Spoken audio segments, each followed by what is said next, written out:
사도신경 고백함으로 5월 넷째 주일 예배 드리겠습니다.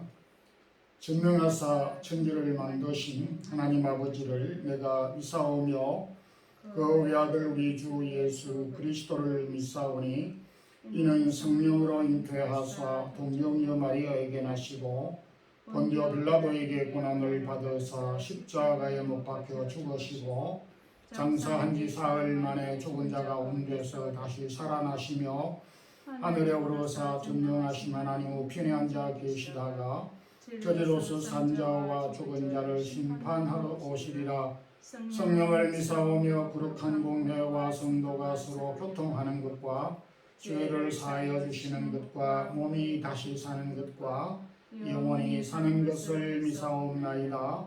아멘. 긍휼과 자비가 풍성하신 하나님, 지금까지 우리를 지키시고 인도해 주시고 긍휼히 여겨 주신 은혜를 찬양하며 감사드립니다. 5월 넷째 주일 우리에게 주셔서 이날도 사모하는 마음으로 주의 전에 이르렀습니다.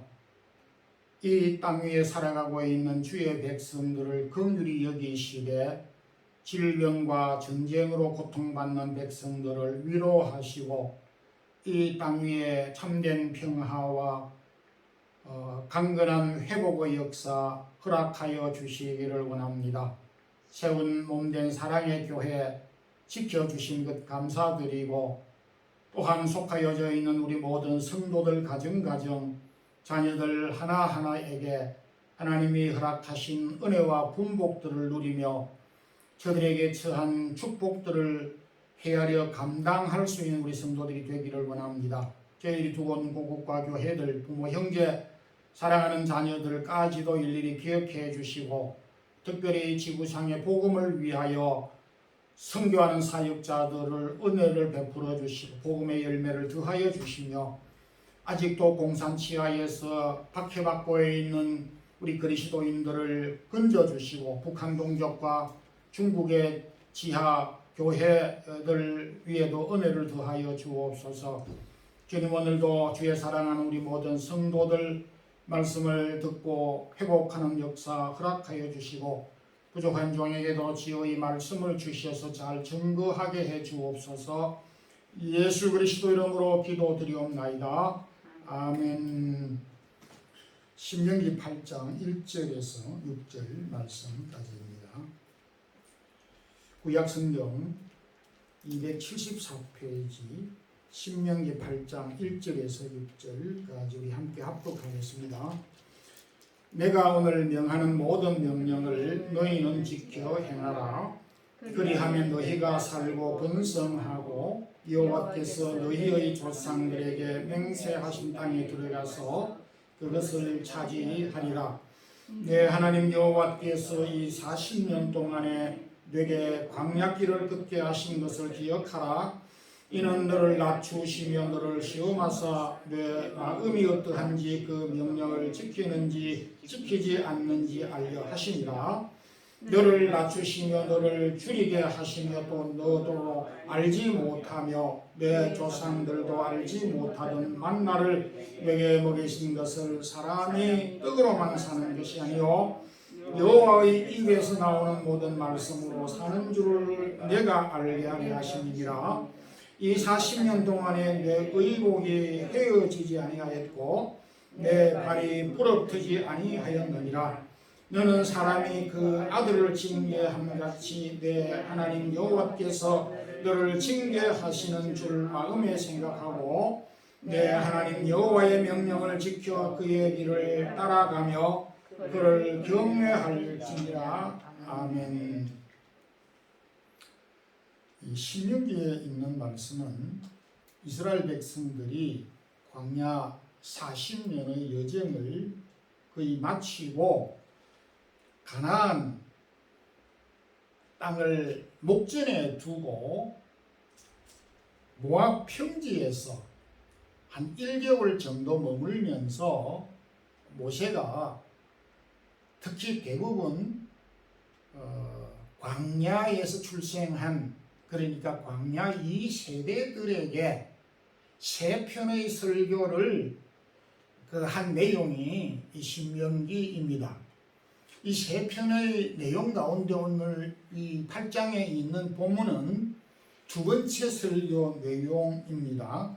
오늘은 40년 광야길을 걷게 하신 이유라고 하는 말씀으로 함께 은혜를 나누고자 합니다.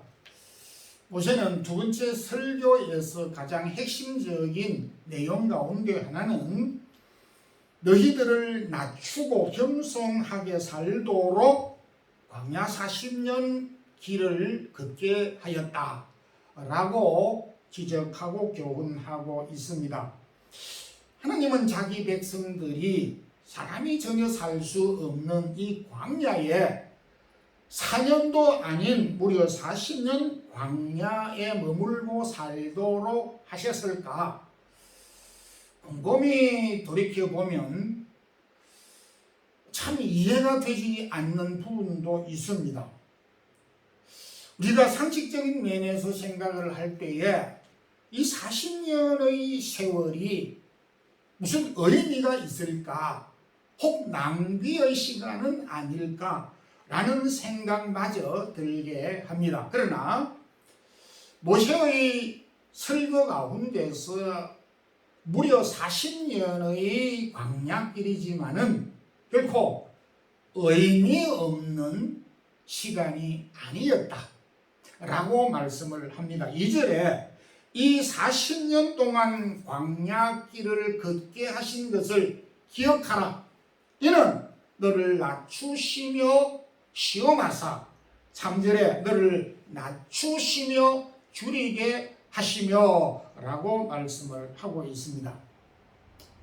낮추다라고 하는 것은 우리가 대인관계 속에 자신을 낮추는 것, 흔히 명사로 표현하면 겸손이라고 이해할 수가 있고, 시험하사라고 하는 것은 테스트 한다라는 뜻이고 혹은 훈련한다라는 의미를 갖고 있습니다. 그러니까 하나님은 광야에서 이스라엘 백성들을 겸손을 목표로 낮추는 목표를 가지고 무려 40년 동안 테스트하고 점검하고 훈련했다라는 말씀이기도 합니다.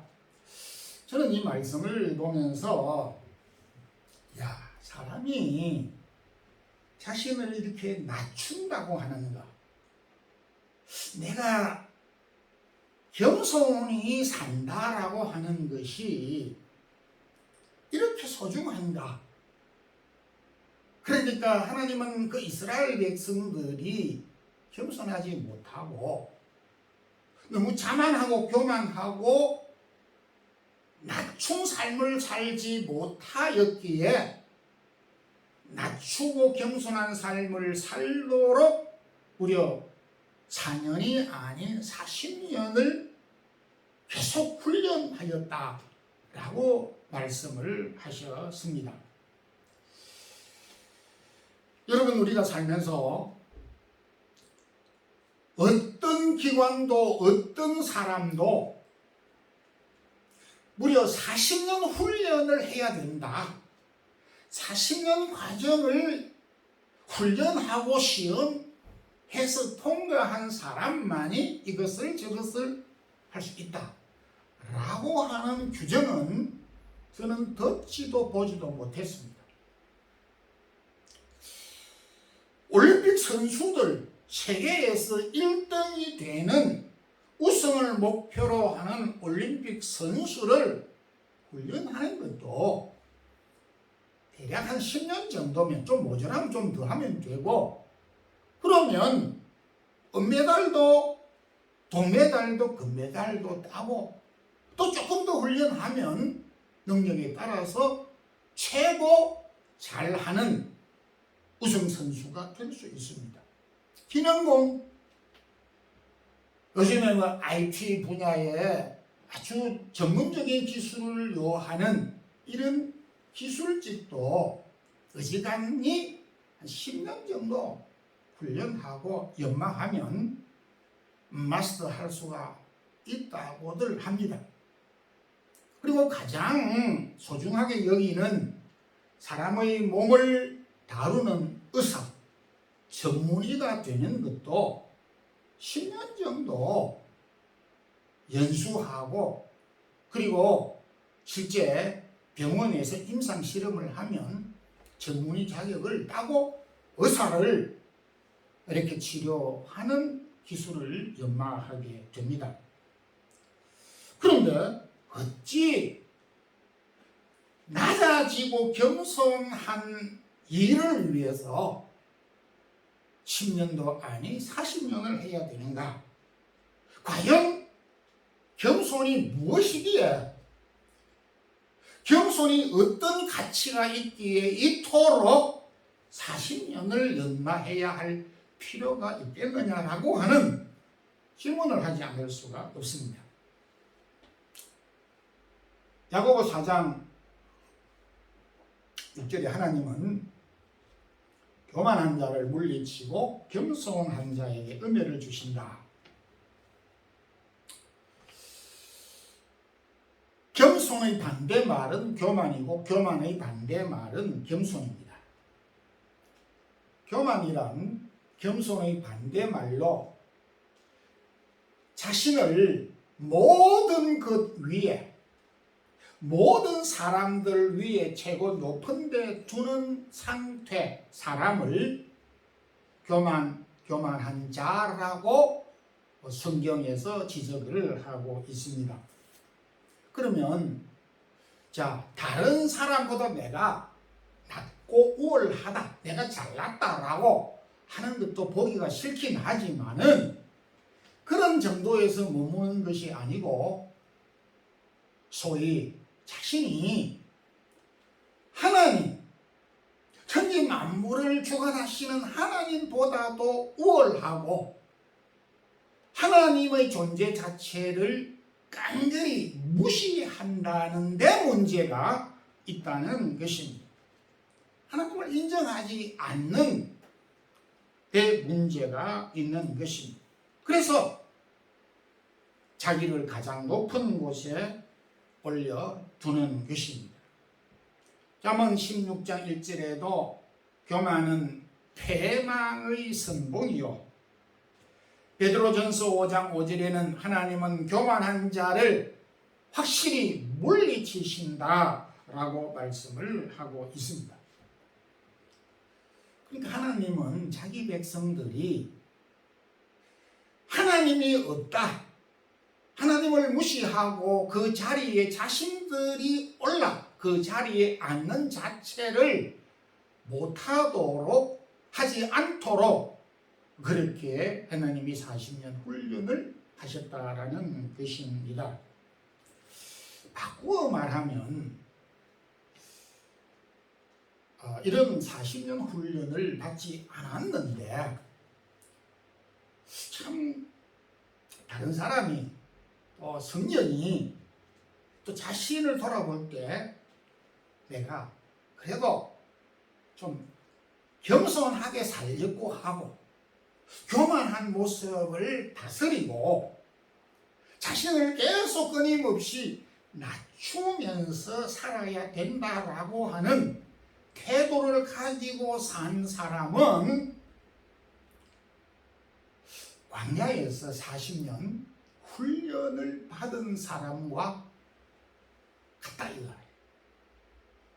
무슨 이야기인고 하면 겸손과 낮아짐을 위해서 40년을 훈련했다라고 하는 것은 이미 겸손하고 자신을 낮추는 마음을 가지고 있는 사람은 그 과정을 마쳤고 그 과정을 훈련할 필요가 없다라는 점에서 이미 40년의 과정을 이수했다, 40년을 우리는 통과했다라고 이해할 수 있는 대목입니다.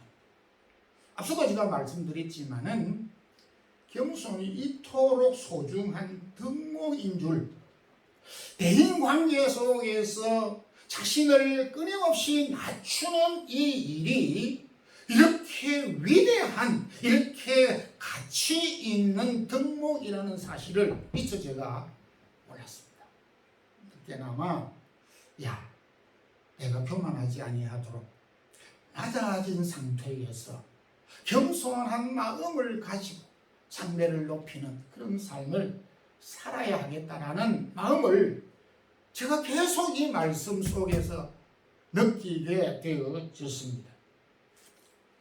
지구상에 모든 보물이라고 하는 보물은 이 지구에서 가장 낮다고 생각하는 바다의 죄다 하나님이 숨겨놓았다, 감추어 두었다 라고 이해할 수가 있습니다.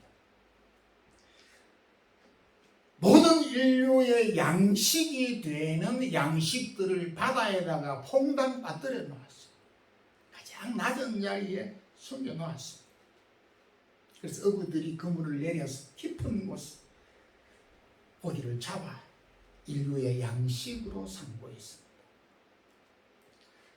사람의 생명을 컨트롤하는 소금이 바다에 깊이 잠겨져 있습니다.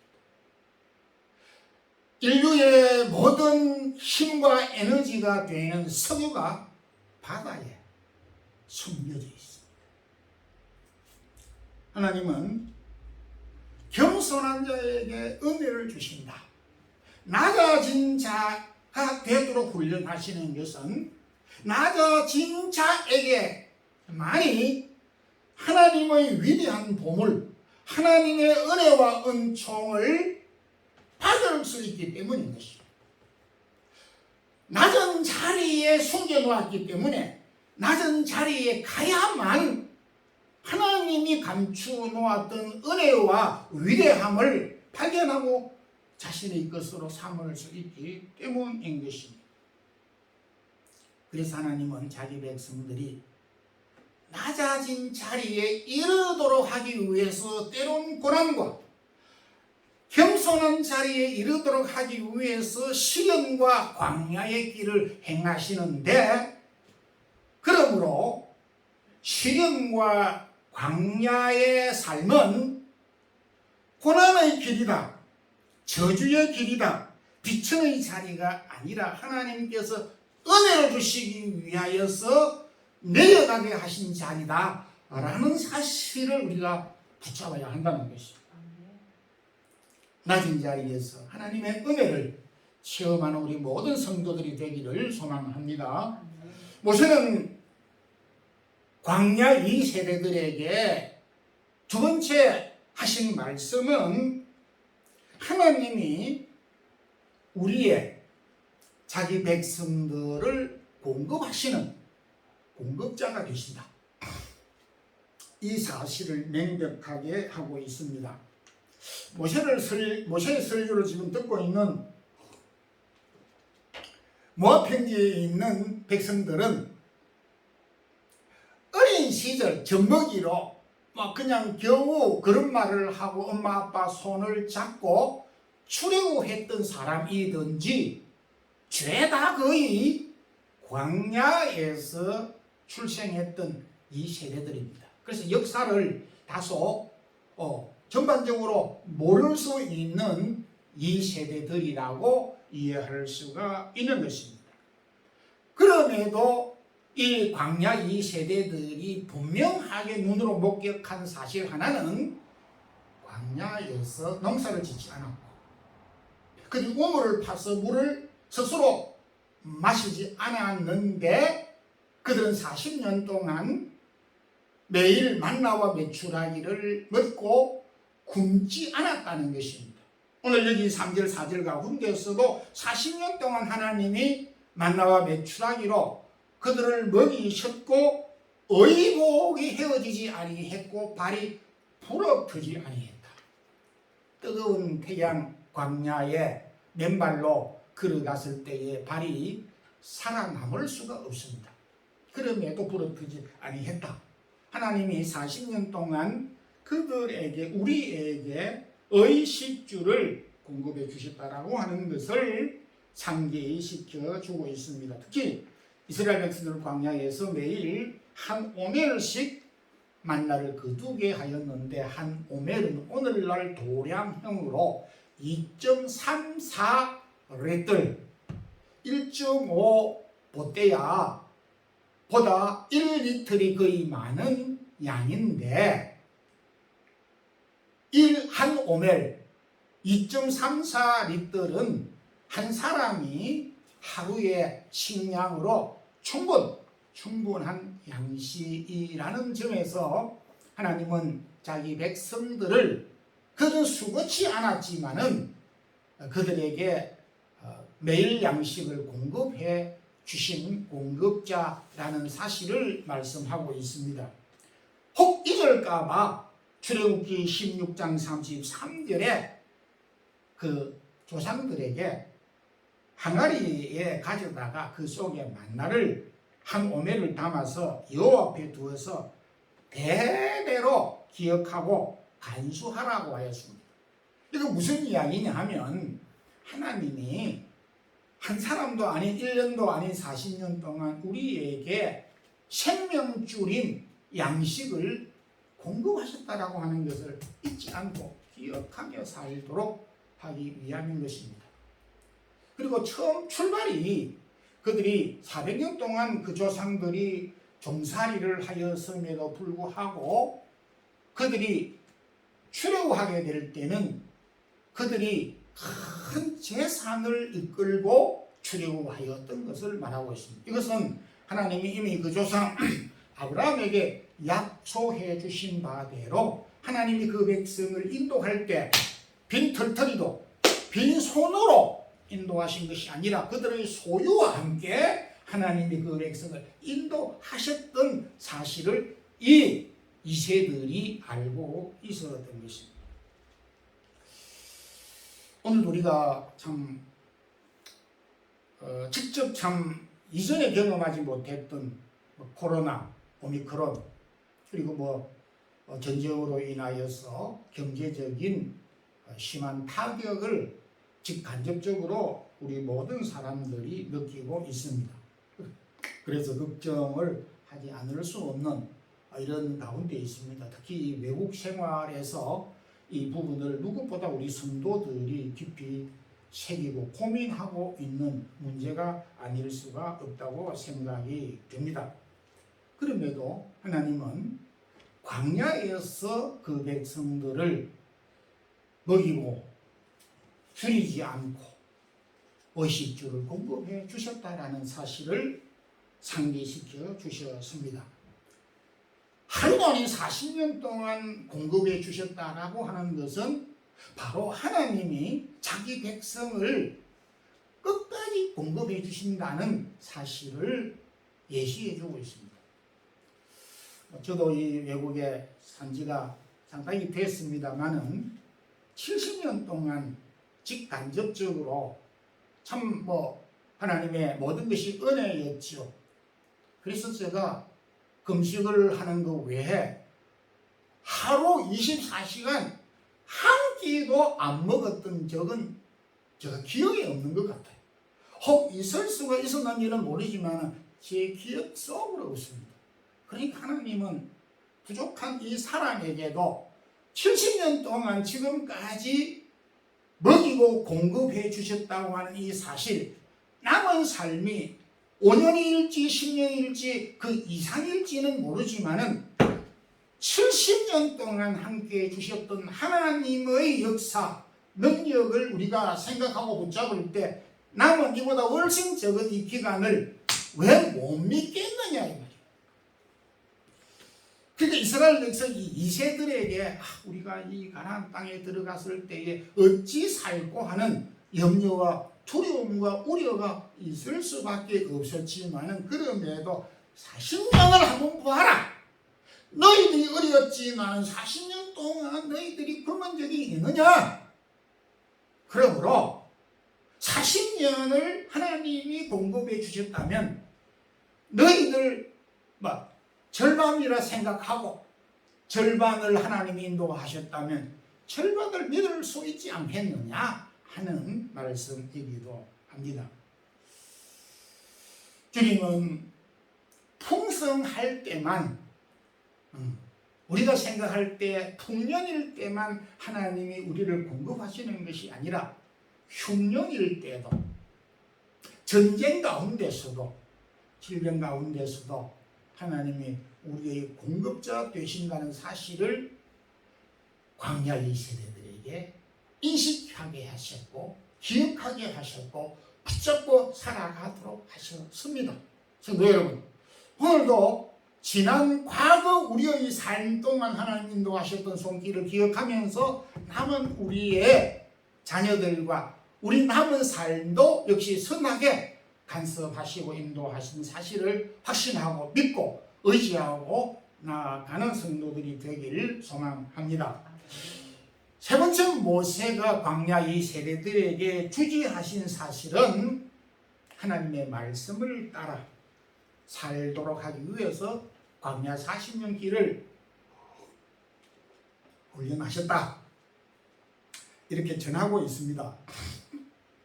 오늘 이 본문 3절 가운데서 모세는 광야 이 세대들에게 너희가 광야에서 만나와 메추라기를 먹었기 때문에 너희들이 20살이 되고 30살이 되고 40살이 되는 걸로 생각할 수 있겠지.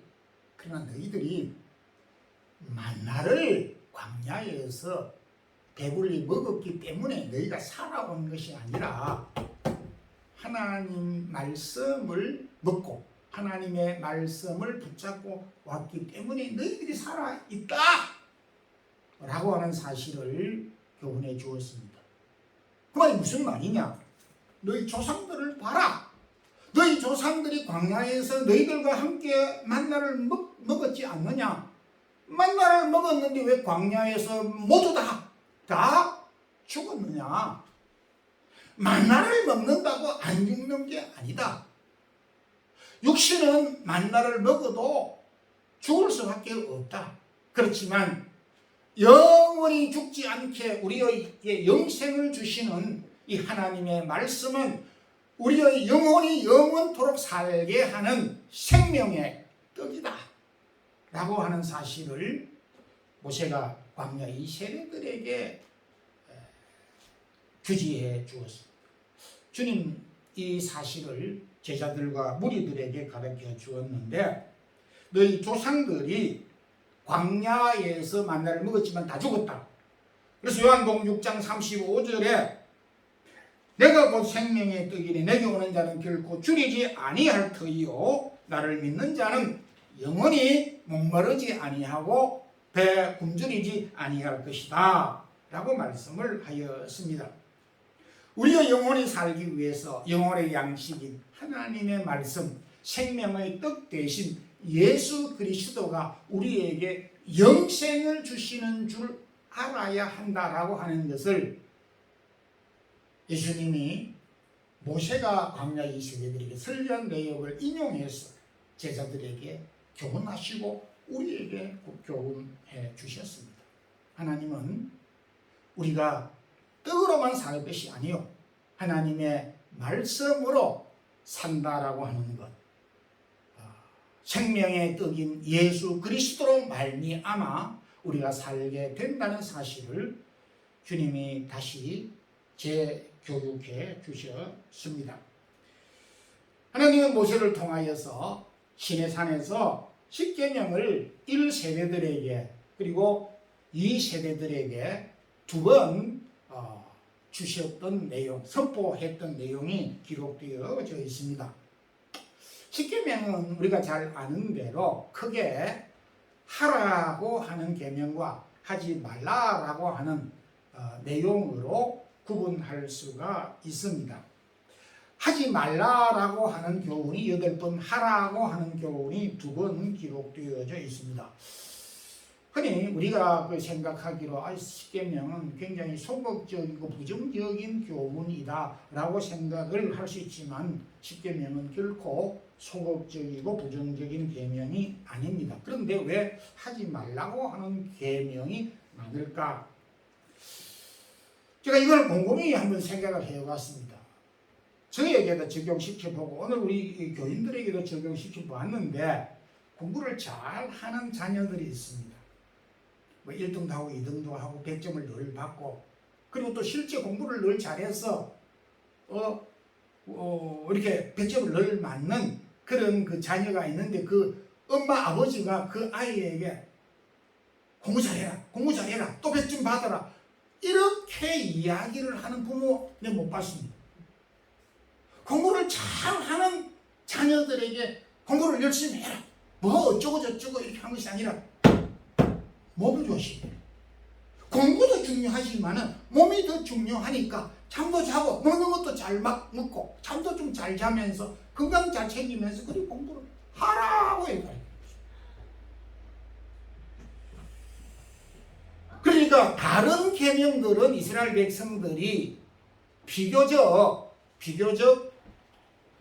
하라고 하는 하지 말라고 하는 말씀은 비교적 다 잘 지켰다라고 하는 말로 이해가 됩니다. 다만 하라고 하는 말씀이 4계명, 5계명 안식일을 기억하여 그날을 거룩하게 지키라 5계명 내 부모를 공경하라고 하는 이 4, 5계명은 하지 말라가 아니고 하라고 교훈을 해주고 있어요. 그러니까 하라고 하는 이 두 계명은 당시에 많은 백성들이 잘 하지 않고 무관심했다라고 하는 의미를 담고 있습니다. 그러니까 잘 하지 못하고 있는 것에 대해서 구체적으로 지적해서 잘 하라라고 명령하고 있는 것입니다.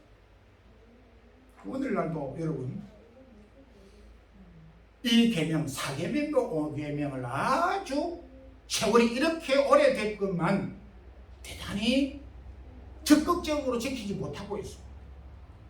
4계명 주의를 제대로 잘 못 지키고 희미하게 지키는 둥 마는 둥 이렇게도 하기도 하고 또 부모를 얼마나 잘 공경하는지는 알 수가 없지만은 그럼에도 부모를 알수록 잘 공경하지 못한다는 이야기를 듣고 있습니다. 그런 점에서 우리가 하지 말라고 하는 것을 이렇게 무시할 수도 없고 하라고 하는 것에만 치중할 것이 아니지만은 그런 의미를 담고 주신 이 하나님의 계명 말씀을 우리 마음속에 지키며 그 백성들에게 순종하며 지키도록 모세가 이세들에게 교훈하셨습니다. 결론적으로 말씀을 맺습니다. 참 우리에게 필요하고 유익한 덕목이 많지만 참 낮아지고 겸손한다는 것은 정말 소중한 것이다. 그래서 기도할 때마다 자신을 복종시키고 또 낮아지고 겸손하도록 살아야 하는 이유를 발견하게 됩니다. 바울은 자신이 교만하지 않도록 하기 위해서 하나님이 자신을 거꾸로 뜨렸다 이렇게 했어요. 그러니까 차라리 자신이 하나님에게 치명적인 타격을 입어서 옴삭달삭하지 못하도록 물리적인 제약을 받는 상황에서라도 낮아지고 겸손할 수 있는 것이 성한 몸으로 교만한 것보다 수백 배 낫다라고 하는 것을 교훈해 주었습니다. 하나님이 어떤 방법으로든지 우리를 낮아지게 겸손하게 해주신다면 그건 은혜라고 하는 것입니다. 그리고 우리가 낮아지고 겸손한 삶을 산다는 것은 광야 40년의 과정을 하나님이 제외시켰습니다. 40년의 고난의 역사를 하나님은 면제해 주었다는 점에서 면제받는 사람이 얼마나 지혜롭고 면제를 시켜준 하나님에 대해서 그거를 끝까지 무시한다면 어리석은 자가 될 수밖에 없는 것입니다. 하나님은 저와 여러분에게 공급자가 되시고 하나님이 우리 인생의 길에 등불로 주신 이 하나님의 말씀을 이 어두운 혼탁한 무질서한 우리의 현실 가운데서 붙잡고 사는 우리 성도들이 되기를 주님의 이름으로 축원합니다. 기도하겠습니다. 주님 감사합니다. 모세가 광야 이 세대들에게 주신 이 말씀, 오늘도 우리 성도들이 다시 한번 깊이 붙잡고 새기며 사는 저희들이 되기를 원합니다. 어떤 형편 환경 가운데서도 낮아지고 겸손한 삶을 살게 하옵소서. 어떤 고난 가운데서도 하나님이 주의 백성들을 먹이고 입히시는 공급자이심을 믿게 하옵소서. 우리의 등불로 주신 하나님의 말씀을 붙잡고 어려운 이 세상, 혼탁한 세상을 바르게 걸어갈 수 있는 우리 온 성도들 되게 인도해 주옵소서. 주 예수 그리스도의 크신 은혜와 하나님 우리 아버지의 무한하신 사랑과 성령의 교통하심이 오늘도 우리에게 주신 이 말씀을 붙잡고 주의 말씀을 따라 순종하며 낮아지고 겸손한 삶을 살기를 원하는 주의 사랑하는 모든 성도들과 우리의 자녀들에게 이제부터 영원토록 함께 있을지어다. 아멘.